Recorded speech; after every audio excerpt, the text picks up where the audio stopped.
24, diz assim a palavra do Senhor: Entre os que tinham ido adorar a Deus na festa da Páscoa, estavam alguns não-judeus, gregos.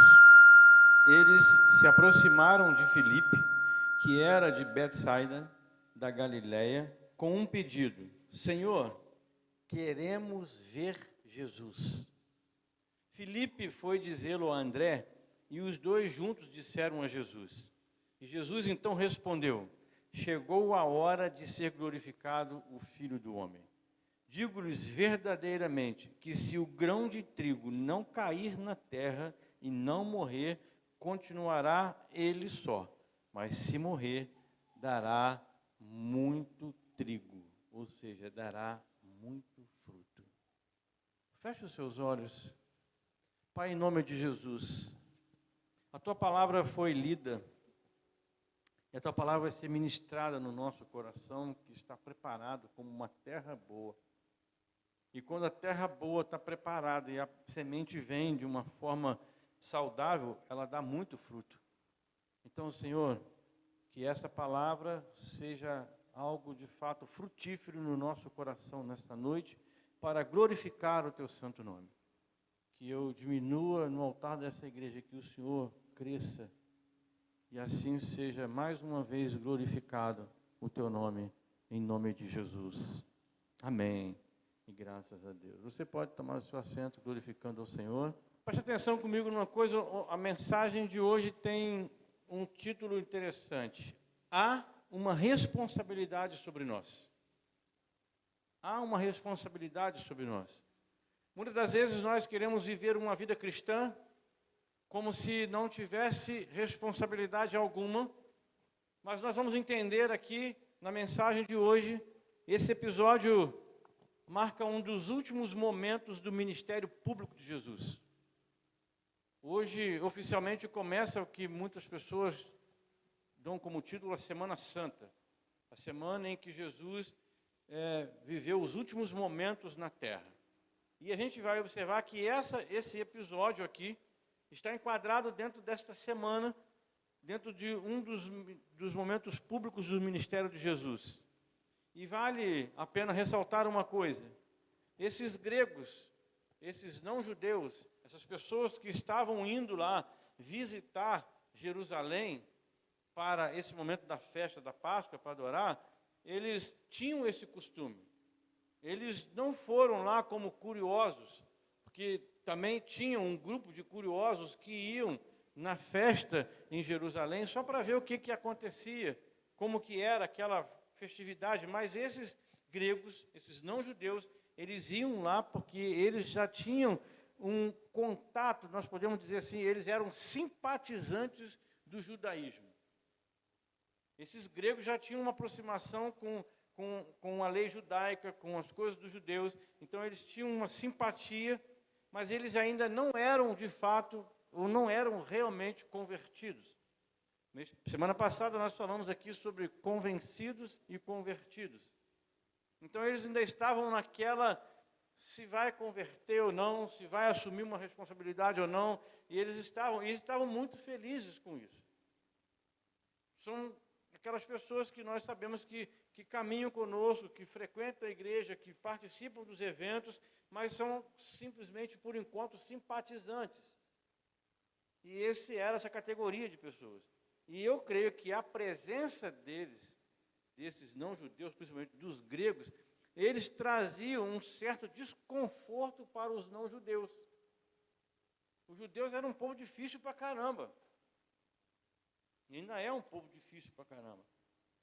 Mas a presença de um outro povo estranho causava uma certa preocupação na presença deles naquele lugar. E com certeza não eram poucos que desejavam conversar com Jesus naquela ocasião. Jesus estava lá, chegou a Jerusalém na época da Páscoa, e as pessoas queriam conversar com Jesus. A gente conhece que desde quando o ministério de Jesus se tornou público, ele sempre arrastava muitas pessoas A multidão estava ao redor de Jesus e elas gostariam de ter um tempo com Jesus. Eu fiquei pensando, se eu vivesse naquela ocasião, talvez você se vivesse naquela ocasião, teríamos um desejo de querer ter um tempo com Jesus. Queria ter um momentinho com Jesus, eu quero ter um particular com Jesus. De toda a fama, de todo o conhecimento que as pessoas tinham de Jesus, é claro, quem que não gostaria? Você gostaria de ter um particular com Jesus, se isso fosse possível naquela ocasião? Claro. Então, assim, não era de se espantar esse tipo de aproximação.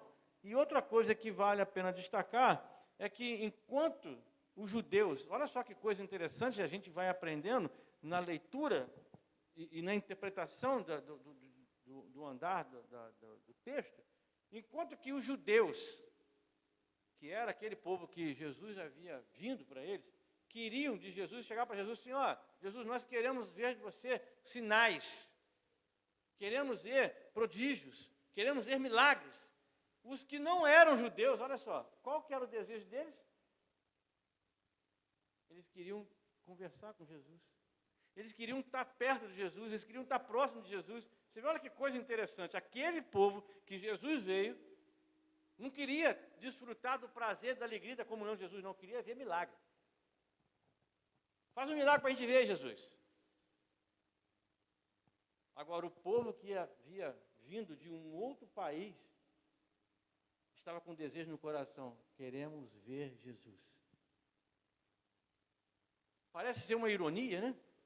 Aquele povo que tinha o privilégio de ter Jesus no meio deles, que tinha a oportunidade de você, Jesus, vamos ficar aqui, vamos conversar, vamos na minha casa. Eles não queriam Jesus assim, eles queriam ver os milagres. Manifesta seu poder aí. Fala para isso, fala para aquilo. Multiplica pão aí. Multiplica peixe. Que tinha, né, esses seguidores de Jesus que estavam só interessados em comer pão e peixe. Só queria desfrutar dos milagres. Mas eles não queriam a presença de Jesus. Isso, a gente vê que a maioria dos judeus, eles rejeitaram Jesus por uma obstinação religiosa. Era uma pura religiosidade que os judeus manifestavam. Isso é algo desagradável, né? Agora, os gregos, não, eles já viam Jesus, a graça suficiente para recebê-lo no seu coração, para aceitar Jesus.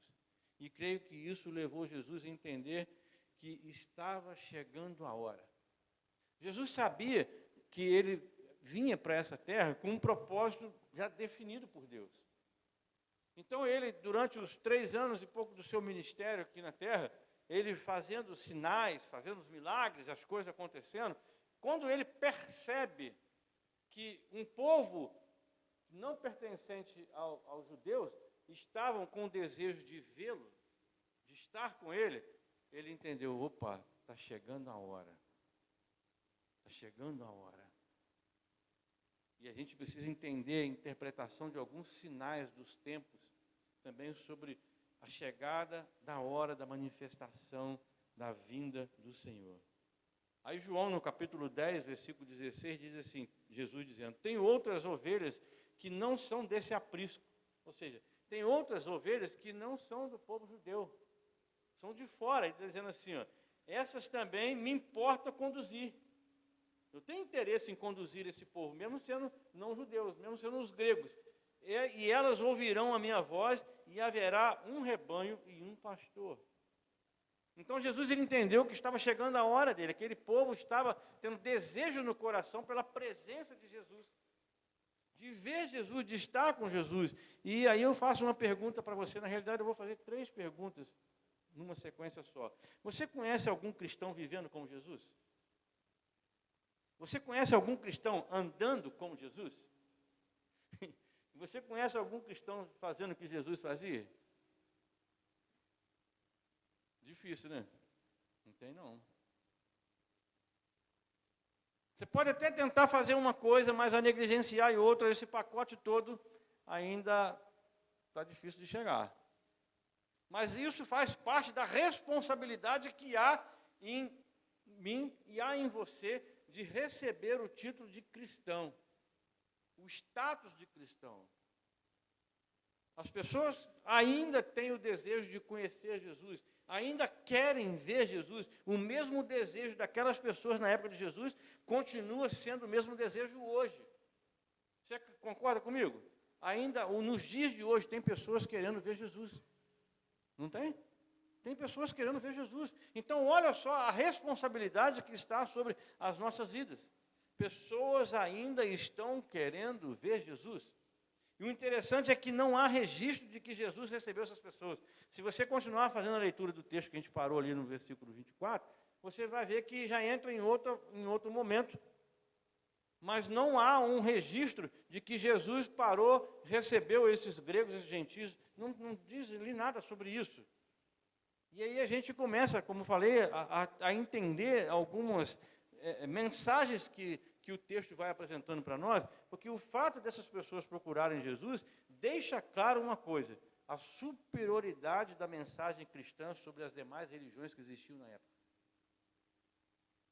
Porque a gente sabe que a Grécia é o berço de muitas coisas, principalmente de muitas religiões. E aí, quando você vê um grupo de gregos que saem da sua terra e vão até Jerusalém para celebrar a Páscoa, e chega lá, querem ver Jesus, você vê que há uma superioridade, há um entendimento dessas pessoas que a religião cristã, a gente está falando agora já no tempo futuro, tinha um interesse maior do que as religiões que existiam naquela ocasião. Porque eram muitas, como há hoje. Muitas religiões nós temos aí, principalmente no nosso país, que é um país que tem liberdade para isso. Mas quando você vê alguém que abre mão de todas essas outras religiões que há por aí e vem buscar o interesse em Cristo, quer aprender mais de Jesus, quer saber mais da história dele, você vê assim, opa, essa religião ela é diferente das outras. E a gente sabe que para ser cristão não é fácil. Carregar esse título, né, esse status de cristão, não é fácil. Aí fica a pergunta: como que as pessoas poderão ver Jesus? A resposta, eu posso dizer para você uma coisa, ela é bem simples, mas também ela é muito desafiadora. E Jesus, ele usa uma imagem semelhante de uma semente, ele usa a imagem da semente para fazer essa resposta. Aí ele fala no versículo 24, digo-vos verdadeiramente que se o grão de trigo não cair na terra e não morrer, ele continuará só. Mas se morrer, dará muito trigo. A semente em si, ela é fraca. A semente em si, ela é fraca, mas se ela for plantada, ela morre e se torna fecunda. Quem está acostumado a lidar com terra aí, creio que o coronel lida com isso, ele sabe disso. Né? A semente em si ela não é nada. Mas se você trabalhar a terra, vou botar lá, ela se torna fecunda. Ela vai crescer, ela vai multiplicar, ela vai prosperar, ela vai morrer. A morte da semente traz uma beleza e abundância para cumprir o propósito dela. Existe nesses mercados aqueles saquinhos de semente, né, de várias hortaliças e outras coisas mais. Não existe isso, não tem? Tem? Então. Mas se a senhora comprar e deixar lá guardadinho na casa da senhora, não vai resolver nada. Tem que jogar na terra. Tem que adubar, tem que cuidar, tem que fazer tudo. Quando você compra, quando a senhora saiu para comprar essa sementinha, ela só saiu com o propósito de quê? Só para ter a sementinha ou para poder plantar? Tem um propósito. O propósito é que elas nasçam e a senhora desfrute daquilo que ela vai produzir. Esse é o propósito da sementinha quando a gente compra. Esse é o propósito da sementinha quando a gente joga ela na terra. E eu fiquei pensando, se eu fosse uma semente, se você fosse uma semente, vamos nos colocar agora numa situação, se isso fosse possível, no lugar da semente. Sem dúvida nenhuma, ela ia se queixar da terra fria e escura. Caramba, me colocaram nesse lugar aqui frio, escuro. Mas é ali, exatamente naquele lugar, que ela vai alcançar o objetivo dela. Se ela não for enterrada, se ela não for adubada, não for cuidada, ela não vai produzir o objetivo. E ela vai morrer para gerar vida. E isso ilustra uma verdade espiritual. Não pode haver glória sem sofrimento. Essa é uma verdade espiritual. Porque quando você pensa que é um cristão simplesmente por nomeação, amado, isso não é possível. Ser cristão tem um preço a ser pago. Para se tornar um cristão não tem preço. Jesus pagou o preço na cruz por mim e por você. Mas para que você carregue esse status de cristão, você precisa fazer muitas coisas. E uma delas é esse exemplo que Jesus dá aqui, de uma semente que precisa morrer, que precisa ser colocada na terra. Essa é um contraste entre a solidão e a fecundidade. Há um contraste entre perder a vida e manter a vida, em servir a si mesmo ou servir a Cristo. Há esse contraste. E a verdade é que as pessoas estão cansadas de ver a cada dia surgir uma nova placa de uma igreja. Isso é muito comum. Aqui mesmo, em Rio das Flores, né, nós temos aí informações que estão surgindo igrejas. Cada semana, se você for observar num contexto mais amplo, cada dia surge uma igreja diferente, surge uma denominação diferente. E se nós pararmos para analisar, amados, as pessoas, elas não querem mais isso, elas estão cansadas dessas denominações, dessas igrejas, dessas portinhas que estão sendo abertas de qualquer maneira. Elas estão cansadas, literalmente, desse tipo de comportamento, de novas placas.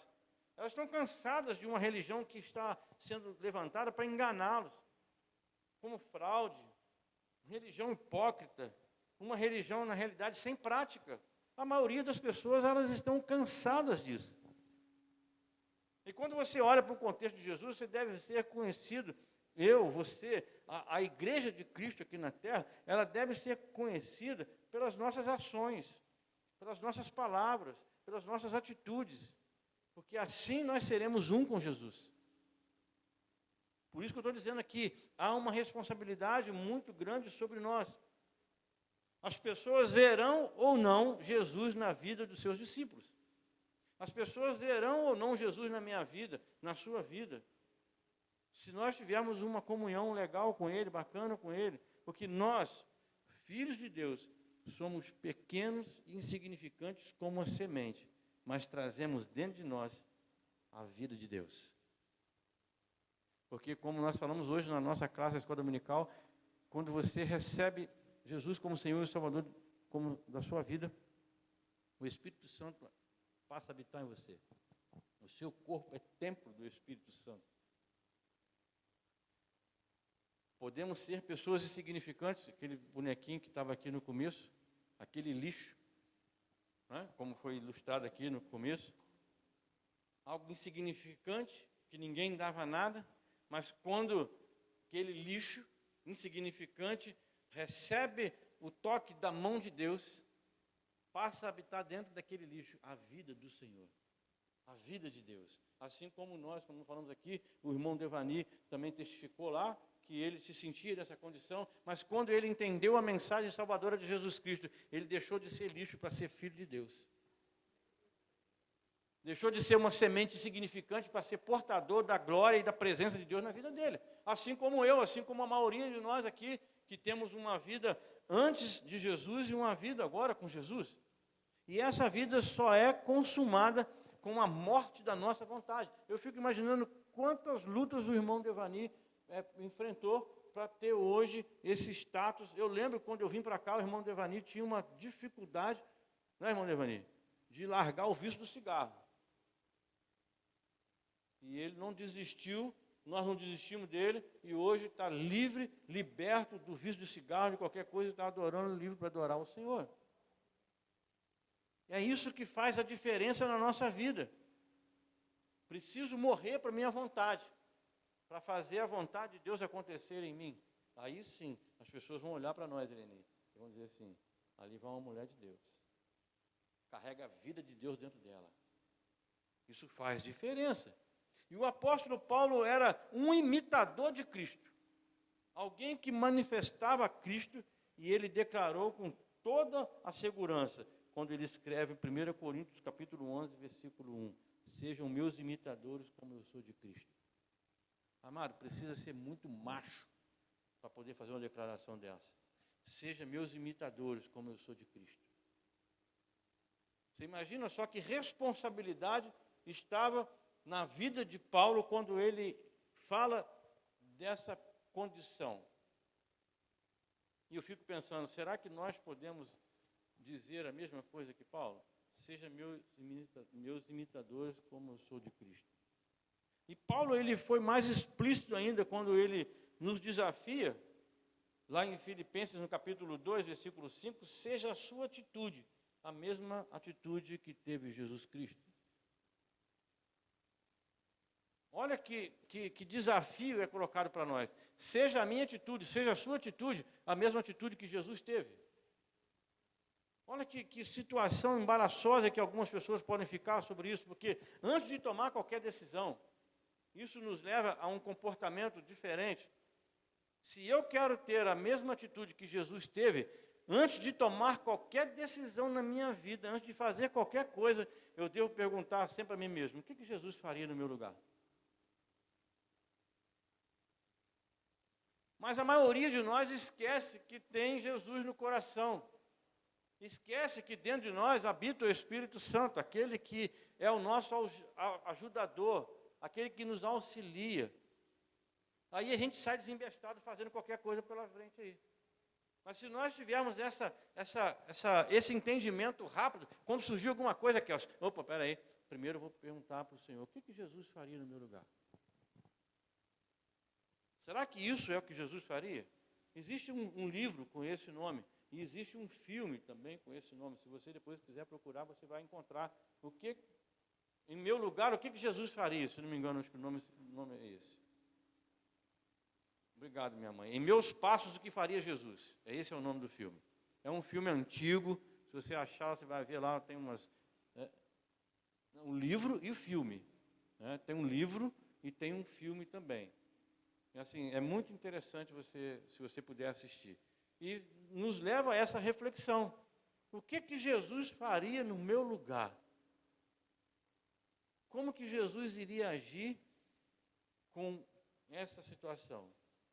E como discípulos de Jesus, nosso maior desejo é ser, é pensar, é sentir, é falar e agir como Jesus. Amém?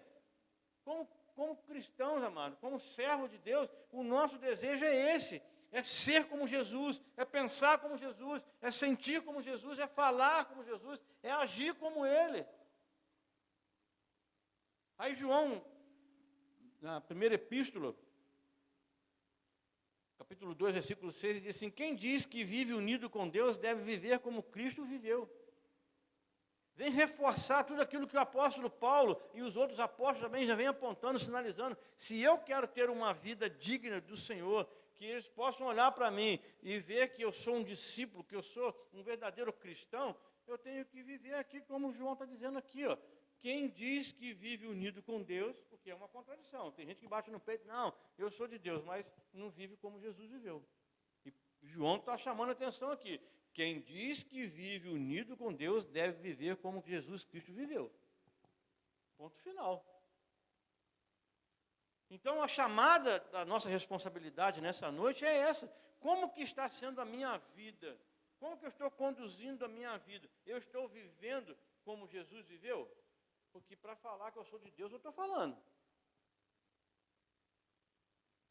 Então você veja só, o peso dessa responsabilidade, amados. Eu fico pensando hoje, durante esse dia, que é um dia especial para os pastores metodistas, eu fiquei pensando nisso, aqui hoje, com essas homenagens, em todas essas falas de cada um de vocês que tiveram a oportunidade de falar sobre a minha pessoa, eu fiquei pensando, olha a responsabilidade que eu tenho. Porque para a maioria de vocês, eu sou a verdadeira imagem de Deus vivo aqui na terra, como um modelo de Cristo, como Cristo viveu. Então olha a responsabilidade que está sobre a minha vida. Porque se eu fizer alguma besteirinha que está aqui, eu estrago com vocês tudo. Desconstrói tudo aquilo que eu venho há anos, mais de 20, quase quantos anos você tem, Ricardo? 27 anos. Então, ele lembrou aquele dia aí que é o tempo que ele tem de vida, o tempo que eu tenho de convertido. 27 anos. Se eu fizer uma besteira, todos esses 27 anos de crente vai por água abaixo. Então, há uma responsabilidade sobre a minha vida. E eu louvo a Deus por isso, pelo reconhecimento que cada um de vocês tem, por poder olhar para a minha vida, mesmo com os meus defeitos, mesmo com os meus erros, e poder enxergar que existe uma ponta, existe algo de Deus na minha vida que inspira vocês a fazer alguma coisa. Sei que sou falho, vocês sabem disso, nós somos humanos e somos falhos, mas é uma honra muito grande ser reconhecido como alguém que seja portador da glória de Deus. E isso está à nossa disposição, mas isso tem um preço. Isso é algo que precisa ser vivido, desejado por nós, porque nós queremos ser, nós queremos pensar, nós queremos sentir, queremos falar e agir como Jesus agiu, como que ele fez, como que ele falava, como que ele pensava. O tamanho da nossa responsabilidade, na visão de Paulo, ainda fica ampliada, porque Paulo escreve em 2 Coríntios, no capítulo 3, e escreve assim: sim, é claro que vocês são uma carta escrita pelo Cristo e entregue por nós. Ela não foi escrita com tinta, mas com o Espírito de Deus vivo. Ela não está gravada em placas de pedra, mas em corações humanos.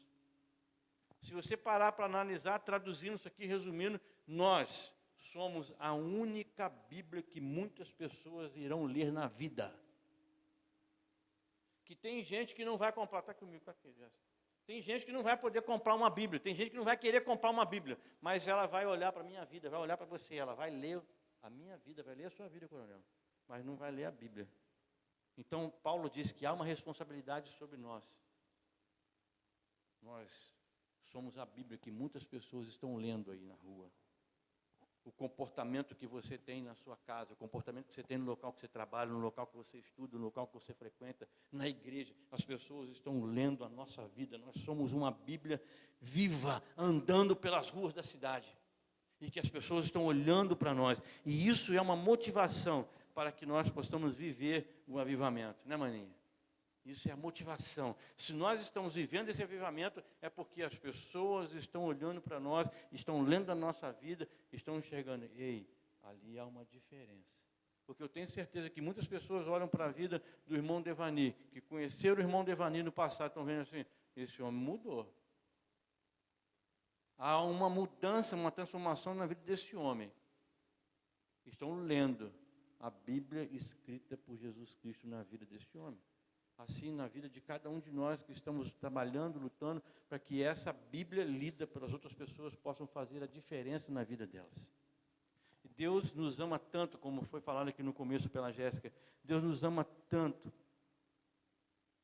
ao ponto de querer que nós sejamos parecidos com Ele, com o seu Filho Jesus. Paulo também diz isso em Romanos capítulo 8, versículo 29. Deus também nos separou a fim de se tornarem parecidos com o seu Filho Jesus. Olha que coisa linda, amado.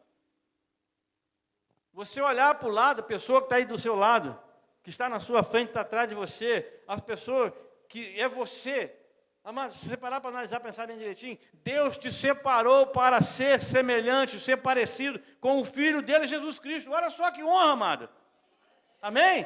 Deus separou você para ser parecido com o Filho dele. Isso é uma responsabilidade muito, muito grande. Deus está formando uma gloriosa família com muitos filhos e filhas semelhantes a Jesus. Tem até um cântico que fala sobre isso, não me engano, acho que do Asaf Borba. Somos filhos e filhas semelhantes a Jesus. Deus está formando essa grande família, em que Jesus Cristo é o primogênito. É Ele que iniciou tudo isso. Da nossa família grande, Ele é o nosso irmão primeiro. E é com esta família espiritual, viu, Natália? É com essa família espiritual que nós iremos viver na eternidade. Eu acho que você não entendeu. É com essa família espiritual que Deus olhou para mim e para você, escolheu para sermos semelhantes ao seu Filho, que nós vamos viver na eternidade. Amém? Glória a Deus. Nós vamos viver na eternidade com essa família linda, maravilhosa. unidas pelo sangue de Jesus Cristo. Nós existimos como igreja para manifestar Jesus Cristo a esse mundo. Uma das funções da igreja existir é manifestar para o mundo a presença de Jesus Cristo, através da minha vida, através da sua vida. Porque a gente pode tirar como base aquilo que Jesus mesmo afirmou no livro de João, no capítulo 14, e ele fala entre os versículos 8 e 9, quem vê a mim, vê o Pai. Então, se eu sou semelhante a Jesus, se você é semelhante a Jesus, quem vê a mim, está vendo o Pai. Quem vê a mim, está vendo o Senhor Jesus. Quem vê a mim, está vendo o nosso Deus. Então, olha a responsabilidade que há em nós, a responsabilidade que há na nossa vida. E isso deve ser com cada um de nós também, essa responsabilidade sendo assumida a cada dia. Quem olhar para nós deve ser capaz de ver Jesus manifestado na nossa vida. Talvez a gente esteja pensando assim, é um desafio que nós estamos recebendo hoje, nessa noite. Sim. Se nós queremos avançar nesse propósito do avivamento, como nós estamos avançando, nós estamos conseguindo resultado positivo com isso, nós temos que pensar exatamente dessa maneira.